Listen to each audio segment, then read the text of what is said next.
الحمد لله وكفى وسلام على عباده الذين اصطفى أما بعد فأعوذ بالله من الشيطان الرجيم بسم الله الرحمن الرحيم عبس وتولى أن جاءه الأعمى سبحان ربك رب العزة عما يصفون وسلام على المرسلين والحمد لله رب العالمين اللهم صل على سيدنا ومولانا محمد وعلى آل سيدنا ومولانا محمد وبارك وسلم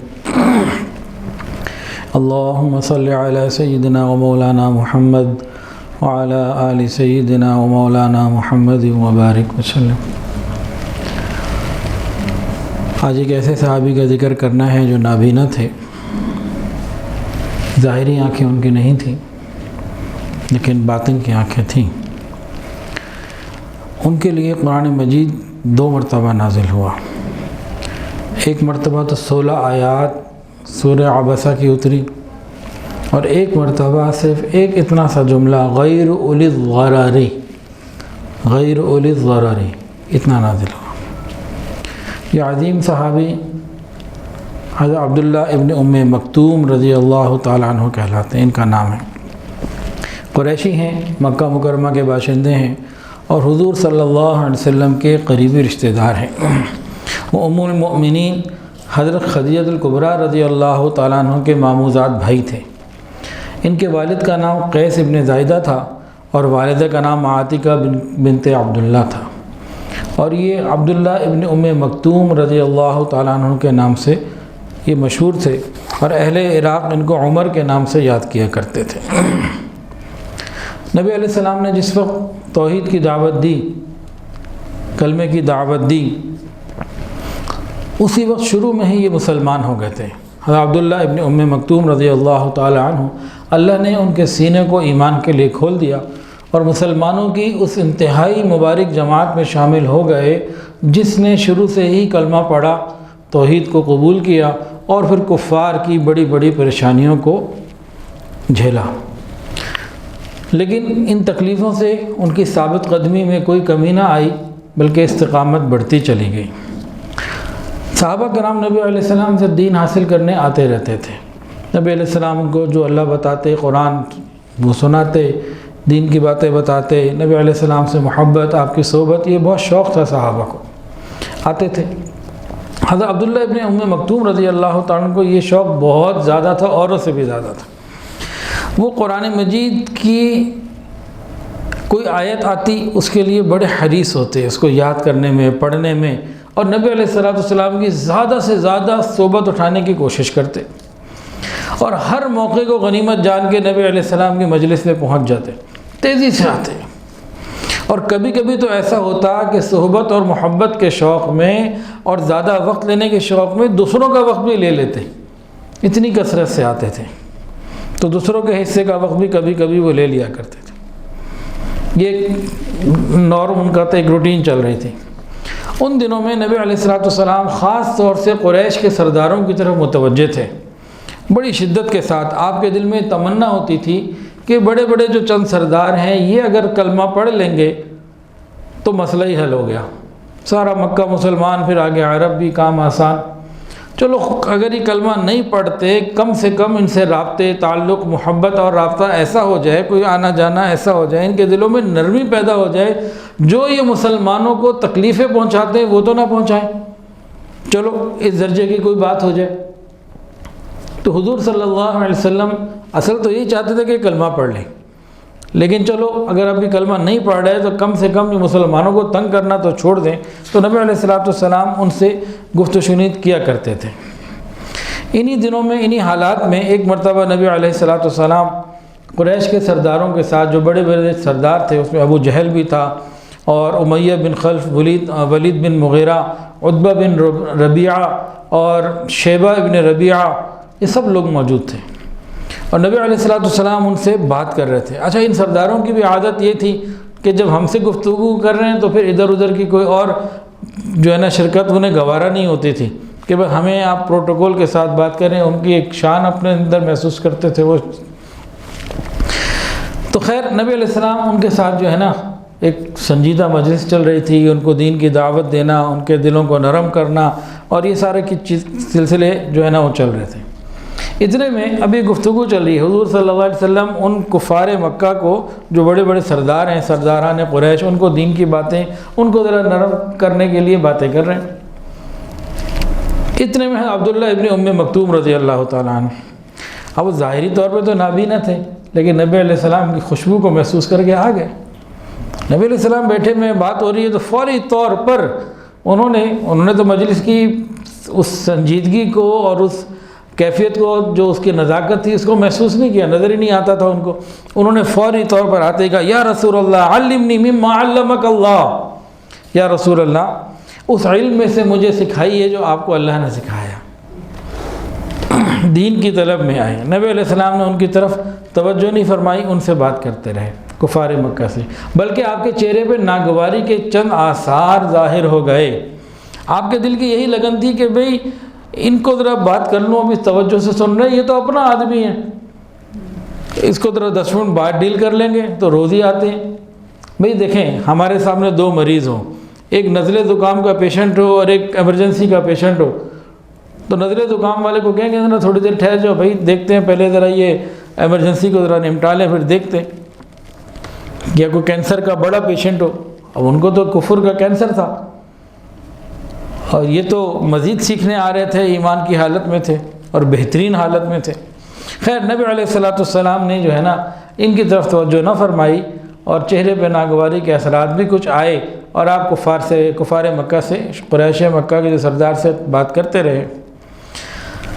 اللہ اکبر، ملاقات مکمل ہو گئی، فارغ ہو کے اب نبی علیہ السلام واپس جانے لگے ہیں تو اللہ رب العزت کا یہ کلام آیا، عبس وتولی، وہی نازل ہوئی، وہی کی کیفیت طاری ہوئی، اور یہ 16 آیات، عبس وتولی ان جاءہ الاعمی وما یدریک لعلہ یزکی او یذکر فتنفعہ الذکری اما من استغنی فانت لہ تصدی وما علیک الا یزکی واما من جاءک یسعی وہو یخشی فانت عنہ تلہی کلا انہا تذکرہ فمن شاء ذکرہ فی صحف مکرمہ مرفوعۃ مطہرہ بایدی سفرہ کرام بررہ۔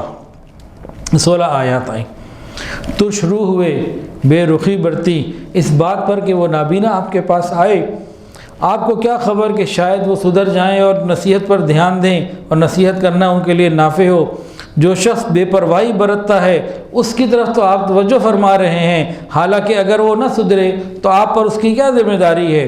اور جو خود آپ کے پاس دوڑے آ رہے ہیں، جو دل میں اللہ کا خوف رکھتے ہیں، آپ ان سے بے رخی برتتے ہیں؟ ہرگز نہیں، یہ تو ایک نصیحت ہے، جس کا جی چاہے اسے قبول کرے۔ یہ ایسے صحیفوں میں درج ہے جو مکرم ہیں، بلند ہیں، پاکیزہ ہیں، معزز اور نیک کاتبوں کے ہاتھوں میں رہتے ہیں۔ تو نبی علیہ السلام کو اللہ نے محبوبانہ خطاب فرمایا۔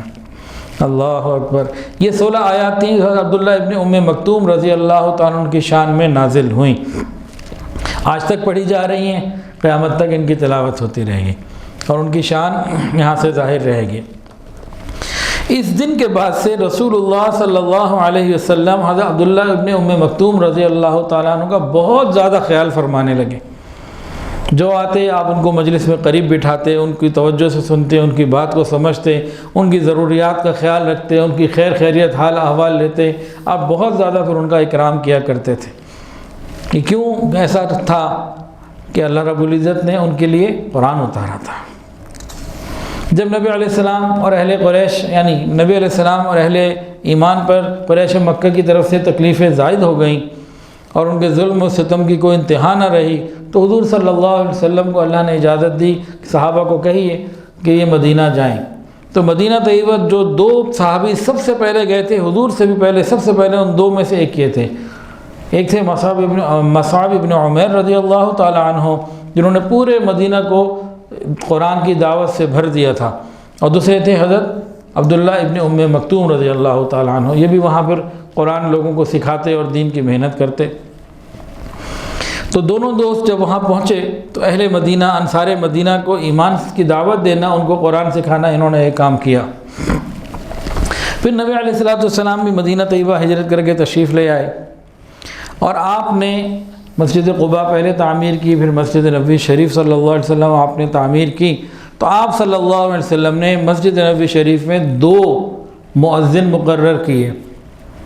ایک تو تھے حضرت بلال رضی اللہ تعالیٰ عنہ، سب جانتے ہیں، شاید ہی کوئی وہ ہو جو نہ جانتا ہو، لیکن دوسرے تھے حضرت عبداللہ ابن مکتوم رضی اللہ تعالیٰ عنہ، بہت تھوڑے لوگ ان کو جانتے ہوں گے، حضرت بلال کو تو سب ہی جانتے ہیں۔ خیر، ان دونوں کو مقرر کیا کہ آپ جو ہے نا اذان دیں، لوگوں کو فلاح کی طرف بلائیں، خیر کی طرف، اور نماز جو دین کا اصل اصول ہے، ستون ہے، نماز کی طرف دعوت دیا کریں۔ اب یہ دونوں اذانیں دیتے، عام طور سے سیدنا بلال رضی اللہ تعالیٰ عنہ اذان دیتے اور آپ اقامت کہتے، اور کبھی کبھی ایسا ہوتا کہ حضرت عبداللہ ابن مکتوم رضی اللہ تعالیٰ عنہ اذان دیتے اور حضرت بلال رضی اللہ تعالیٰ عنہ اقامت، یہ آپس میں ترتیب کبھی کبھی بدل دیتے، لیکن زیادہ اذان حضرت بلال دیتے۔ یہ تو سارا سال کا معاملہ تھا۔ جب رمضان آ جاتا تو کیفیت ہی بدل جاتی تھی، پھر معاملہ کچھ اور ہوتا تھا۔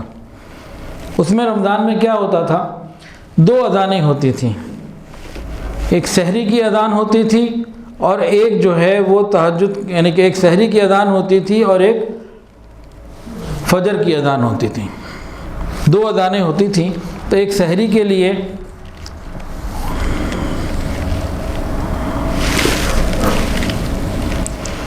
اب اس میں سے آپ بتائیں گے جی، سحری کی اذان کون دیتے تھے اور فجر کی اذان کون دیتے تھے؟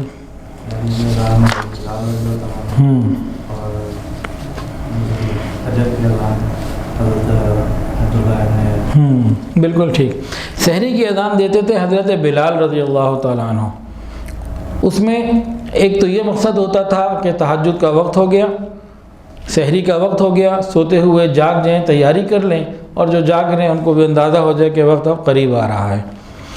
اور حضرت عبداللہ ابن مکتوم رضی اللہ تعالیٰ عنہ جیسے ہی سحری کا وقت ختم ہو جاتا، اس کے فوراً بعد آپ اذان فجر نماز کے لیے دیتے، پھر کھانا پینا ٹوٹل بند ہوتا تھا۔ یہ ان دونوں حضرات کی ترتیب تھی جو نبی علیہ السلام نے قائم فرمائی تھی۔ اب یہاں بہت سارے لوگ جو ہے نا گڑبڑ کرتے ہیں، وہ دین کو پورا سمجھتے نہیں، ادھورا دین پیش کرتے ہیں، کامل پیش نہیں کرتے۔ اور جیسے ہی رمضان آتا ہے تو ایک روایت جو صحیح روایت ہے اس کو لے کے اس سے مطلب غلط لے رہے ہوتے ہیں، ادھورا لے رہے ہوتے، غلط لے رہے ہوتے ہیں۔ وہ کیا، حضرت بلال رضی اللہ تعالیٰ عنہ جو پہلی اذان دیتے تھے وہ سحری کے وقت میں ہوتی تھی، اس لیے ہوتی تھی کہ لوگ سحری کریں، وہ اس لیے نہیں ہوتی تھی کہ سحری کا وقت ختم اور فجر کا وقت شروع۔ وہ حضرت عبداللہ ابن مکتوم کی تھی۔ اب روایت یہ ہے، حدیث میں آتا ہے کہ بھئی حضرت بلال جب اذان دے رہے ہوتے تھے، کوئی اگر کسی کے ہاتھ میں کھانے پینے کی چیزیں کھاتا رہے پیتا رہے، تو بھئی وہ اذان ہی ایسے وقت میں ہوتی تھی کہ اس میں کھانے پینے کی گنجائش موجود تھی پوری، اذان کے بعد بھی تھی، وہ تو صرف اذان کے دوران تو نہیں تھی، تو اذان کے بعد بھی تھی کافی دیر تک، جب تک کہ فجر کی اذان نہ ہو جاتی تھی۔ اور عبداللہ ابن مکتوم رضی اللہ تعالیٰ عنہ جس وقت فجر کی اذان دیتے تھے وہ سحری کا وقت ختم ہونے کے بعد دیتے تھے۔ اب یہ مسلم شریف میں پوری تفصیل موجود ہے۔ اب وہ حضرات کیا کرتے ہیں، ایک بات کو تو لے لیا، دوسری کو چھوڑ دیا، اور لوگوں کے روزے خراب ہو رہے ہیں۔ آج ہم لوگ جو علماء سے تعلق نہیں رکھتے، اس طرح کی بات سن کے، ادھوری بات سن کے، تو پھر کیا کرتے ہیں، کئی ایسے لوگ ہیں، وہ جناب اذان ہوتی چلی جا رہی ہے، سحری کا وقت ختم ہو گیا، فجر کی نماز کے لیے اذان ہے، کھائے جا رہے ہیں، اور روایت یہ پیش ہو رہی ہے۔ تو ان لوگوں کا روزہ ہی نہیں ہوتا۔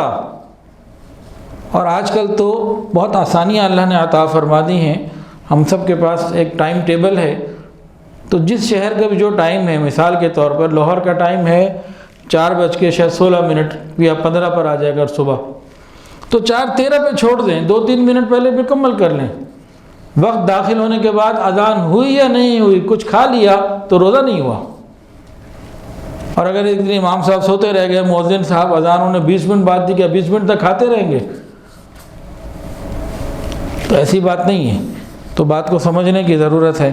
تو حضرت بلال رضی اللہ تعالیٰ عنہ پہلی اذان دیتے تھے، اور حضرت عبداللہ ابن مکتوم رضی اللہ تعالیٰ عنہ دوسری اذان دیتے تھے۔ پہلی اذان کے دوران، پہلی اذان کے بعد کھانے پینے کی گنجائش تھی، اور دوسری اذان تو تھے ہی نماز کے لیے، وقت ختم ہونے کے بعد سحری کا، اس میں تو پھر نماز کا کوئی سلسلہ ہی نہیں تھا۔ بہرحال حضرت عبداللہ ابن ام مکتوم رضی اللہ تعالی عنہ کو نبی علیہ السلام نے بہت عزت ان کی اور ان کی قدردانی کی اور بڑا ان کا خیال رکھا۔ نبی علیہ السلام عام طور سے جب مکہ سے جاتے تھے، جب مدینہ سے کہیں جاتے تھے نا، پیچھے اپنا نائب ان کو بنا جاتے تھے۔ فتح مکہ کے موقع پہ بھی نبی علیہ السلام جب مدینہ سے مکہ تشریف لے گئے تو پیچھے اپنا نائب ان کو بنایا۔ اچھا، غزوہ بدر ہوا۔ غزوہ بدر کے بعد قرآن مجید میں جہاد کے بارے میں بڑی تفصیلات آئیں۔ تو دو طرح کے لوگ تھے، ایک مجاہدین اور ایک قاعدین۔ مجاہدین جو گھر سے نکل کر جہاد کرنے والے، قاعدین جو گھر میں بیٹھے رہنے والے۔ تو اللہ رب العزت نے فرمایا دونوں برابر نہیں ہو سکتے، لا یستوی القاعدون، یہ گھر بیٹھے والے برابر نہیں ہو سکتے مجاہدین کے۔ اس میں ترغیب دی تھی کہ بھی گھر سے نکلو۔ اس طرح کی جب آیات آئیں جس میں گھر میں بیٹھنے والوں کی حوصلہ شکنی کی گئی، ان کو بتایا گیا کہ بھئی یہ ٹھیک نہیں ہے، اللہ کے راستے میں نکلنے کی ترغیب آ رہی تھی، جہاد کی ترغیب آ رہی تھی، تو حضرت عبداللہ ابن ام مکتوم رضی اللہ تعالیٰ عنہ کے دل کے اوپر اس کا بڑا گہرا اثر تھا۔ ان کو نہ جہاد کے شرف سے محرومی اچھی نہیں لگتی تھی۔ وہ نبی علیہ السلام سے کہتے تھے، یا رسول اللہ، اگر میرے پاس استطاعت ہوتی، میری آنکھیں ہوتی، میں کچھ دیکھ سکتا تو میں ضرور شریک ہوتا۔ اب میں تو پیدائشی معذور ہوں، پیدائشی آنکھیں نہیں ہیں، میں تو نہیں جا سکتا۔ اب آیات آتی تھیں کہ اللہ کے راستے میں نکلنا ہے۔ اب یہ پھر انہوں نے پتہ کیا کیا، انہوں نے اللہ سے مانگنا شروع کیا، اللہم انزل عذری، اللہ میرے عذر کے بارے میں کچھ آیت نازل فرما دے، کوئی حکم نازل فرما دے، نبی کے ذریعے کچھ خوشخبری ہمیں سنا دے، میں تو معذور ہوں، میں تو جا ہی نہیں سکتا۔ انہوں نے اللہ سے مانگنا شروع کیا، بار بار مانگتے، اللہم انزل عذری، اللہ میں تو معذور ہوں، میرے لیے بھی کوئی حکم ہو۔ اب ان کے دل میں یہ ہوتی تھی کہ بھئی میں کیسے اس بات کو دیکھوں کہ میں تو جا نہیں سکتا۔ فرماتے ہیں کاتب وحی حضرت زید بن ثابت، کاتب وحی حضرت زید بن ثابت فرماتے ہیں کہ ایک دن میں نبی علیہ السلام کے بالکل پاس پہلو میں بیٹھا ہوا تھا، اچانک رسول اللہ صلی اللہ علیہ وسلم پر وحی کی کیفیت طاری ہوئی اور آپ کے گھٹنے میرے گھٹنوں کے ساتھ لگ گئے، اوپر ہو گئے، تو اس سے میرے اوپر اتنا بوجھ پڑا، ایسا بوجھ میرے اوپر کبھی نہیں تھا۔ خیر جب وحی مکمل ہو گئی اور یہ کیفیت تھی دور ہوئی تو نبی علیہ السلام نے فرمایا زید لکھو، قرآن لکھوایا۔ کیا لکھوایا؟ لا یستوی القاعدون من المؤمنین والمجاہدون فی سبیل اللہ باموالہم وانفسہم، مسلمانوں میں سے وہ لوگ جو گھر بیٹھے رہتے ہیں اور اللہ کی راہ میں جان و مال سے جہاد کرتے ہیں، دونوں برابر نہیں ہیں۔ یہ لکھوا دیا۔ حضرت عبداللہ ابن ام مکتوم وہیں موجود تھے، انہوں نے کہا یا رسول اللہ، جو لوگ طاقت ہی نہیں رکھتے ہوں جہاد میں جانے کی، ان کا کیا ہوگا؟ ان کو پھر وہ اپنی جو دل کی کیفیت تھی پیش کی، یا رسول اللہ، جو جا ہی نہیں سکتے، اب میں معذور ہوں تو میں کیا کروں، ان کے بارے میں کیا حکم ہے؟ اب ان کی تڑپ اور لگن کیسی سچی تھی کہ زید بن ثابت فرماتے ہیں کہ فوری طور پر نبی علیہ السلام پر دوبارہ وحی نازل ہونی شروع ہو گئی۔ کہ جب کیفیت نبی علیہ السلام کی وحی والی جو ہے وہ مکمل ہوئی، نبی علیہ السلام نے فرمایا زید لکھو۔ پھر آپ نے ایک جملہ اس میں درمیان میں اضافہ فرمایا کہ یہ نئی وحی نازل ہوئی ہے غیر اولی الضرر۔ اب ترجمہ کیا بن گیا کہ جو معذور ہیں ان کو الگ رکھیں، ہاں جو معذور نہیں ہے وہ اگر گھر بیٹھے ہیں تو پھر ان کا معاملہ ذکر ہو رہا ہے، جو معذور ہیں نہیں جا پا رہے کسی وجہ سے تو وہ اس سے مستثنیٰ ہیں، ان کو استثناء مل گیا۔ تو یہ استثناء حضرت عبداللہ ابن ام مکتوم رضی اللہ تعالیٰ عنہ کی دعاؤں سے، ان کی تڑپ اور لگن سے قیامت تک کے لیے پوری امت کو مل گیا، جو بھی معذور ہیں سب کو مل گیا۔ اللہ اکبر کبیرہ۔ قرآن مجید 23 سال میں تھوڑا تھوڑا کر کے نازل ہوا۔ یہ جو لفظ ہے نا غیر اولی الضرر، یہ جملہ، یہ سب سے ایک چھوٹی اور کم وحی ہے جو ایک وقت میں نازل ہوئی ہو، سب سے کم وحی ان کی شان میں پھر یہ نازل ہوئی۔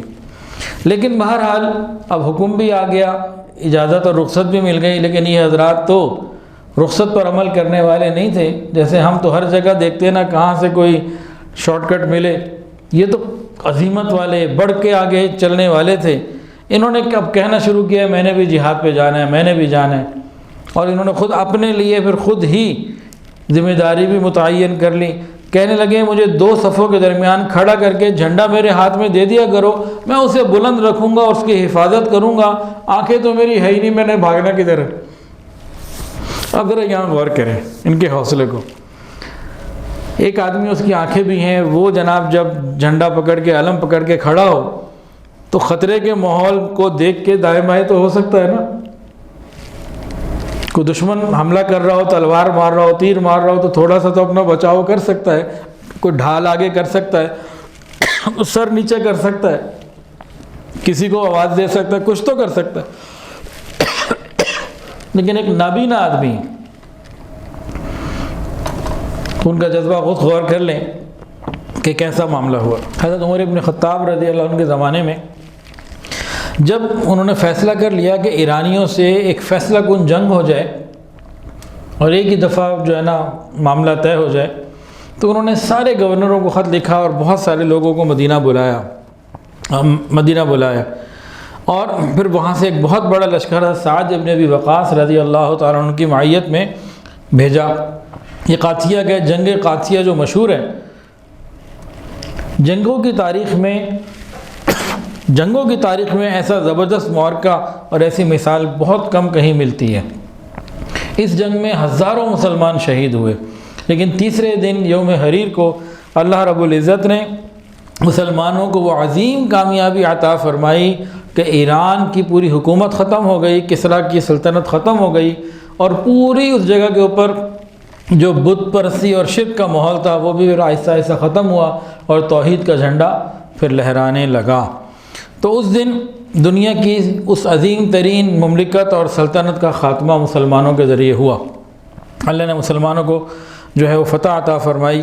اس جنگ میں ہزاروں لوگ شہید ہوئے، ہزاروں مسلمان، ان میں سے ایک حضرت عبداللہ ابن ام مکتوم رضی اللہ تعالیٰ عنہ بھی تھے، جو زخمیوں میں جب لاشوں میں دیکھا گیا، شہیدوں میں دیکھا گیا، تو وہ جسم کے ساتھ جو ہے نا جھنڈے کو چمٹائے ہوئے تھے اور شہید ہو چکے تھے، خون میں لت پت اسلام کے جھنڈے کو لیے ہوئے تھے۔